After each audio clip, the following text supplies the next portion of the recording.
ಕಳೆದ ವಾರ ನಾನು ತಮ್ಮ ಗಮನಕ್ಕೆ ತಂದಿದ್ದೆ. ಬರುವಂತ 6ನೇ ತಾರೀಕು ಏನು ನಮ್ಮ ತುಳಸಿಗಿರಿಯಲ್ಲಿ ಕಾರ್ತಿಕೋತ್ಸವನ ಇಳಿಸ್ತಾರೆ. ಅದು ನಮ್ಮ ಬಹುದೊಡ್ಡದಾದಂಥ ಒಂದು ಕ್ಷೇತ್ರ ಮತ್ತು ಎಲ್ಲರೂ ಆರಾಧಿಸುವಂತ ಆಂಜನೇಯನ ಒಂದು ಪುಣ್ಯಕ್ಷೇತ್ರ ಆಗಿರೋದ್ರಿಂದ ಅಂಚಿನಾದ್ರಿ ಒಂದು ಭಾಗ ಆದರೆ ಅದರ ಭಾಗ ಇವತ್ತು ನಾವು ತುಳಸಿಗಿರಿ ಅಂತ ಹೇಳ್ಬೋದು. ಅಷ್ಟು ಜನ ಭಕ್ತರು, ಲಕ್ಷಾಂತರ ಜನ ಭಕ್ತರು ಆರಾಧಿಸುವಂತ ಆರಾಧ್ಯ ದೈವ ಇವತ್ತು ತುಳಸಿಗಿರಿ ಹನುಮಪ್ಪನ ಒಂದು ಕಾರ್ತಿಕೋತ್ಸವ ನಡೆಸುವಂತ ಕಾರ್ಯಕ್ರಮದಲ್ಲಿ ಇವತ್ತು ಸಾಕಷ್ಟು ಸಂಕಷ್ಟಗಳನ್ನ ನಾವು ನೋಡ್ತಾ ಇದ್ದೀವಿ. ರೈತರಿಗಾಗಿರ್ಬೋದು, ನಮ್ಮ ಜನರಿಗಾಗಿರ್ಬೋದು. ಅದರ ಜೊತೆಗೆ ಇವತ್ತು ಬಹಳಷ್ಟು ಸಂಕಲ್ಪಗಳನ್ನ ನಾವು ಸಂಕಷ್ಟಗಳನ್ನ ನೋಡ್ತಾ ಇರೋದ್ರಿಂದ ಮಹಿಳೆಯರಿಗೆ, ಯುವಕರಿಗೆ ಹಾಗೂ ರೈತರಿಗೆ, ನೇಕಾರರಿಗೆ ಎಲ್ಲ ವರ್ಗದ ಜನರು ಸಂಕಷ್ಟದಲ್ಲಿರೋದ್ರಿಂದ ಇದು ಕೊನೆಯ ಕಾರ್ತಿಕ ಆಗಿರೋದ್ರಿಂದ ಹನುಮದೇವರಲ್ಲಿ ಪ್ರಾರ್ಥನೆಯನ್ನ ಮಾಡ್ಕೋಬೇಕು ಅಂತೇಳಿ ಸಂಕಲ್ಪ ಯಾತ್ರೆ ಅಂತೇಳಿ ನಾಳೆ ದಿನ ಸಂಕಲ್ಪ ಯಾತ್ರೆಯನ್ನ ನಾವು ಬಾಗಲಕೋಟೆಯಿಂದ ತುಳಸಿಗೆರೆಯವರೆಗೂ ಪಾದಯಾತ್ರೆ ಮೂಲಕ ಹೋಗೋದ್ರ ಜೊತೆಗೆ ವಿಶೇಷವಾಗಿ ಎಲ್ಲರಿಗೂ ಒಳ್ಳೇದು ಮಾಡಿ ಇವತ್ತು ಹನುಮಪ್ಪ ಅಂತೇಳಿ ಹನುಮಪ್ಪನಲ್ಲಿ ಬೇಡ್ಕೊಳ್ತಾ ಇವತ್ತು ಸಂಕಲ್ಪ ಯಾತ್ರೆಯನ್ನ ಕೊಟ್ಲೇಶ್ವರ ದೇವಸ್ಥಾನದಿಂದ ಶುರು ಮಾಡ್ತಾ ಇದ್ದೀವಿ.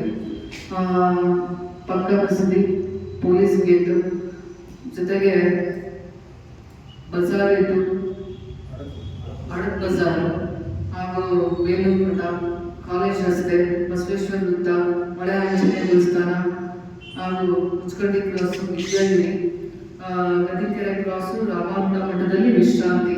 ಮಧ್ಯಾಹ್ನದ ಊಟ ಉಪಚಾರವನ್ನ ರಾಮಾರೂಢ ಮಠದಲ್ಲಿ ನಾವು ವಿಶ್ರಾಂತಿಗೋಸ್ಕರ ನಾವು ಅಲ್ಲಿ ತಗ್ತಾ ಇದ್ದೀವಿ. 1 ತಾಸಿಂದ 2 ತಾಸವರೆಗೂ ಅಲ್ಲಿ ವಿಶ್ರಾಂತಿಯನ್ನು ಪಡೆದು ಮತ್ತೆ ನಮ್ಮ ಪಾದಯಾತ್ರೆ ತುಳಸಿಗಿರಿಯವರೆಗೂ ಮುಂದೆ ಸಾಗುತ್ತೆ. ಎಲ್ಲರೂ ಇದರಲ್ಲಿ ಸಾಕಷ್ಟು ಜನ ಜಿಲ್ಲೆಯ ಜನರು ಇದರಲ್ಲಿ ಪಾಲ್ಗೊಳ್ತಾ ಇದ್ದಾರೆ. ಮಹಿಳೆಯರಾಗಿರ್ಬೋದು, ಯುವಕರಾಗಿರ್ಬೋದು, ಎಲ್ಲ ವರ್ಗದ ಜನರು ಇವತ್ತು ಪಾಲ್ಗೊಳ್ತಾ ಇದ್ದಾರೆ. ವಿಶೇಷವಾಗಿ ನಾನು ಜಿಲ್ಲೆಯ ಜನರಲ್ಲಿ ಮನವಿ ಮಾಡ್ಕೊಳ್ತೀನಿ, ಜಾತ್ಯತೀತವಾಗಿ, ಪಕ್ಷಾತೀತವಾಗಿ ಒಂದು ಪಾದಯಾತ್ರೆಯಲ್ಲಿ ಪಾಲ್ಗೊಳ್ಳಿ ಅಂತೇಳಿ. ಇದು ಸಂಕಲ್ಪ ಯಾತ್ರೆ ಆಗಿರೋದ್ರಿಂದ ನಮ್ಮ ಜಿಲ್ಲೆಯ ಒಂದು ಅಭಿವೃದ್ಧಿಗೋಸ್ಕರ, ನಮ್ಮ ಜಿಲ್ಲೆಯ ಶ್ರೇಯಸ್ಸಿಗೋಸ್ಕರ ಮುಂದೆ ಯಾವುದೇ ರೀತಿಯಾದಂತಹ ತೊಂದರೆಗಳು ನಮ್ಮ ಜಿಲ್ಲೆಗೆ ಬರಬಾರ್ದಪ್ಪ ಅಂತೇಳಿ ಅನಂತದೇವರಲ್ಲಿ ನಾವೆಲ್ಲರೂ ಕೂಡ ಪ್ರಾರ್ಥನೆಯನ್ನು ಮಾಡ್ಕೋಬೇಕು. ಎಲ್ಲರಿಗೂ ಶಕ್ತಿ, ಎಲ್ಲಾ ದೇವರಿಗ ಶಕ್ತಿ ದೇವತೆ ಅಂತಂದ್ರೆ ಇವತ್ತು ಹನುಮಪ್ಪ ಅಂತೇಳಿ ಬಹಳ ಜನ ನಾವು ನಂಬಿದೀವಿ.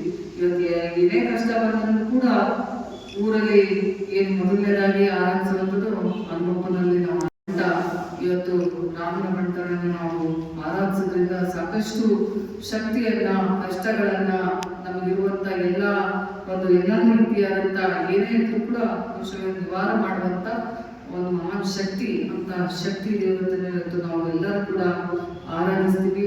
ಆ ಆರಾಧನೆಯಲ್ಲಿ ನೀವು ಕೂಡ ಪಾಲ್ಗೊಳ್ಳಿ ಅಂತೇಳಿ ಜಿಲ್ಲೆಯ ಜನರಿಗೆ ನಾನು ವಿಶೇಷವಾದಂತ ಮನವಿ ಮಾಡಿಕೊಳ್ತಾ ಇದ್ದೀನಿ.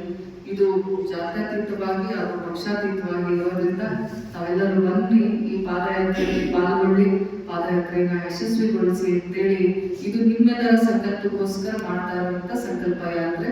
ಜಿಲ್ಲೆಯ ಜನರ ಒಂದು ಕ್ಷೇಮಾಭಿವೃದ್ಧಿಗೋಸ್ಕರ, ಜಿಲ್ಲೆಯ ಜನರ ಒಂದು ಒಳಿತಿಗಾಗಿ ಮಾಡ್ತಾ ಇರುವಂತ ಸಂಕಲ್ಪ ಯಾತ್ರೆ ಆಗಿರೋದ್ರಿಂದ ಇದರಲ್ಲಿ ಎಲ್ಲರೂ ಪಾಲ್ಗೊಳ್ಳಿ ಅಂತೇಳಿ ಎಲ್ಲರಲ್ಲೂ ಮನವಿ ಮಾಡ್ಕೊಳ್ತೀವಿ. ಇಲ್ಲ ಎಲ್ಲ ತಾಲೂಕವರು ಬರ್ತಾರೆ. ಇದು ಎಲ್ಲರಿಗೂ ನಾನು ಯಾರಿಗೆ ನಾನು ವೈಯಕ್ತಿಕವಾಗಿ ಹೇಳೋದಕ್ಕಾಗಲ್ಲ. ಜಿಲ್ಲೆಯ ಜನರಲ್ಲಿ ನಮ್ಮಲ್ಲಿ ಇಡೀ ಜಿಲ್ಲೆಯ ಜನರ ಜನಸಂಖ್ಯೆ ಜಾಸ್ತಿ ಇರೋದ್ರಿಂದ ಇದನ್ನೇ ಆಮಂತ್ರಣ ಅಂತ ಭಾವಿಸ್ರಿ. ಎಲ್ಲರಿಗೂ ನಾನು ವೈಯಕ್ತಿಕವಾಗಿ ಯಾರಿಗೆ ದೂರವಾಣಿ ಮೂಲಕ ಆಗಿರ್ಬೋದು, ಇವತ್ತಿನ ಒಂದು ಮಾಧ್ಯಮ ಮೂಲಕ ನಿಮ್ಮನ್ನ ಸಂಪರ್ಕಿಸೋದಕ್ಕೆ ಸಾಧ್ಯ ಆಗಿಲ್ಲ, ಅದಕ್ಕೆ ಕ್ಷಮೆ ಇರಲಿ ಅಂತ ಹೇಳ್ತಾ ಇದನ್ನೇ ಆಮಂತ್ರಣ ಅಂತ ಭಾವಿಸಿ ತಾವೆಲ್ಲರೂ ಆಗಮಿಸಿ ಅಂತೇಳಿ ವಿಶೇಷವಾದಂತ ಮನವಿ ಮಾಡ್ಬೋದು.